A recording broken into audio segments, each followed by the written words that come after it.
आज के हमारे इस वीडियो का टॉपिक बहुत ही इंटरेस्टिंग होने वाला है। तो आज के हमारे वीडियो का टॉपिक है टॉर्क और आरपीएम में क्या डिफरेंस होता है।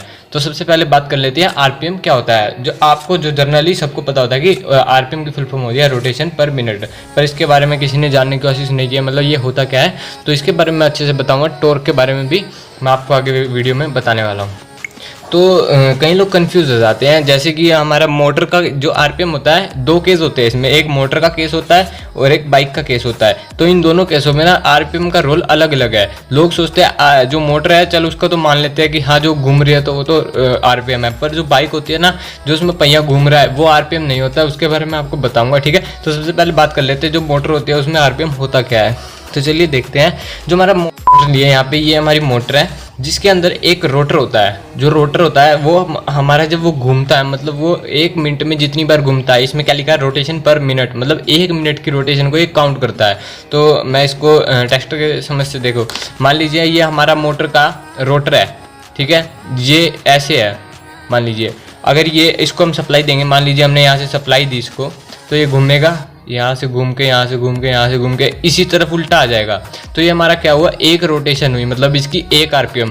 तो हमारी ये मोटर हो जाएगी, मान लीजिए ये मोटर थी तो ये हमारी हो गई 1 आरपीएम की मोटर हो जाएगी, 1 आरपीएम की। अगर ये हमारा 2 बार घूमेगा, मतलब 1 मिनट में 2 बार घूमेगा, मतलब मिनट एक ही लगी पर घूमा 2 बार, जल्दी जल्दी घूमा घूमा घूमा घूमा 2 बार घूम गया, और ये हमारा होगा 2 आरपीएम। तो ये हमारी होगी 2 आरपीएम की मोटर। तो आरपीएम के केस में आपको समझ आ ही गया होगा कि किस तरह होता है आरपीएम। तो बात कर लेते हैं हमारी बाइक की। हमने मोटर के बारे में बिल्कुल समझ आ गया आपका। अब बाइक की बात में कर लेते हैं, इसमें आरपीएम का क्या रोल होता है। जो हमारी बाइक होती है, जैसे कि आप पिक्चर में देख पा रहे हैं, बाइक है, मान लीजिए ये इसका पहिया है। लोग सोचते हैं ये पहिया घूम रहा है तो ये हमारा आरपीएम होता है, पर ऐसा नहीं होता है दोस्तों। जो उसका इंजन होता है ना, मान लीजिए ये इंजन है किसी मोटर का, ये इंजन है, जब ये घूमेगा, मतलब ये जब इसमें मूवमेंट होगी, इसके अंदर पिस्टन लगे होते हैं, और जब वो घूमते हैं ना तब उसको आरपीएम, वो पहिए को हमारा पावर दे रहा है, जिसके मतलब इंजन के थ्रू पहिए को पावर मिल रही है। तो हमारा रोटेशन किस में हो रहा है, तो हमारा रोटेशन इंजन में हो रहा है। तो जो आरपीएम काउंट होंगे इसके होंगे, इंजन के कितने आरपीएम काउंट होगी वो उसकी एफिशिएंसी के ऊपर होता है। तो ये दोनों डाउट आपके में भी क्लियर हो गए होंगे। मतलब मोटर के केस में जो हमारा रोटर होता है उसका घूमना, पर मिनट में घूमना, वो हमारा आरपीएम होता है। और इंजन में क्या होता है, जो पहिया होता है उसका घूमना हमारा आरपीएम नहीं होता है। जो इंजन पहिए को घुमा रहा है वो हमारा आरपीएम होता है। तो दोस्तों अब बात कर लेते हैं हमारे टॉर्क की। टॉर्क होता क्या है। अब हमारा आ गया टॉर्क। टॉर्क के बारे में बताऊंगा। आप इसको सिंपल सी लैंग्वेज में अगर कोई आपसे क्वेश्चन पूछे कि टॉर्क व्हाट इज टॉर्क, तो आपको एक सिंपल सा आंसर देना, क्या देना है, इट इज अ ट्विस्टिंग। तो आपको एक सिंपल सा आंसर क्या देना है, it is a twisting force. तो इसके बारे में मैं आपको बताता हूँ कि ये ट्विस्टिंग फोर्स होता क्या है। मतलब किसी चीज़ का ट्विस्ट करना, मतलब उस पर कोई चीज़ फोर्स लगा रही है, मतलब उसके आप धक्का लगा रहे हो मान लीजिए। तो मैं इसका एक एग्जांपल लेना चाहूँगा जिससे आपको और अच्छे से क्लियर हो जाएगा।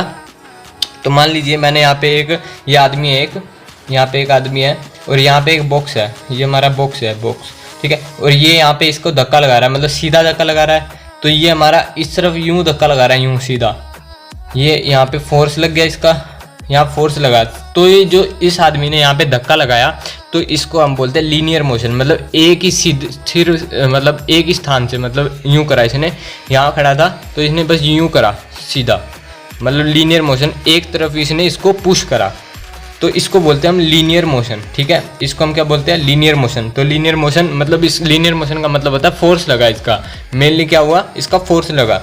अगर ये बॉक्स किसी तरह की ये घूमने लग जाता है, मतलब इसमें ट्विस्ट आने लग जाता है, मान लीजिए इसने तो फोर्स लगा दिया अपनी तरफ से, और ये यूं घूमने लग जाए, घूमने लग जाए, घूमने लग जाए, तो उसको बोलते हैं हमारा ट्विस्टिंग फोर्स। तो इससे में भी आपको समझ।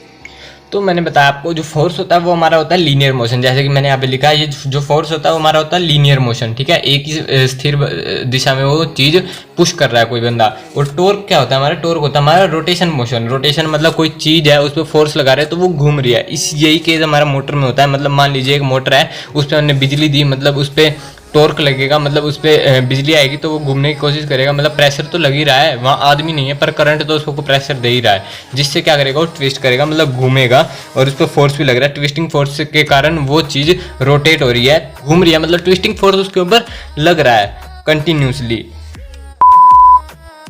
तो जो एक ज़रूरी बात है लास्ट में, मतलब और तो ये तो आपको समझ आ ही गया, जो एक ज़रूरी बात है जो आपको पता होनी चाहिए, जो हमारा टॉर्क, अगर मान लीजिए हमारा टॉर्क 0 है तो हमारे आरपीएम क्या होंगे।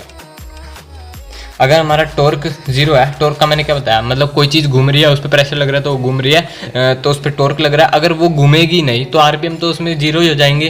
तो ये चीज़ भी आपसे पूछी जा सकती है, मतलब टॉर्क 0 है, मतलब वो चीज़ घूम नहीं रहा है तो आरपीएम क्या होंगे, तो वो हमारे 0 होंगे। उम्मीद है कि आपको ये वीडियो पसंद आई होगी।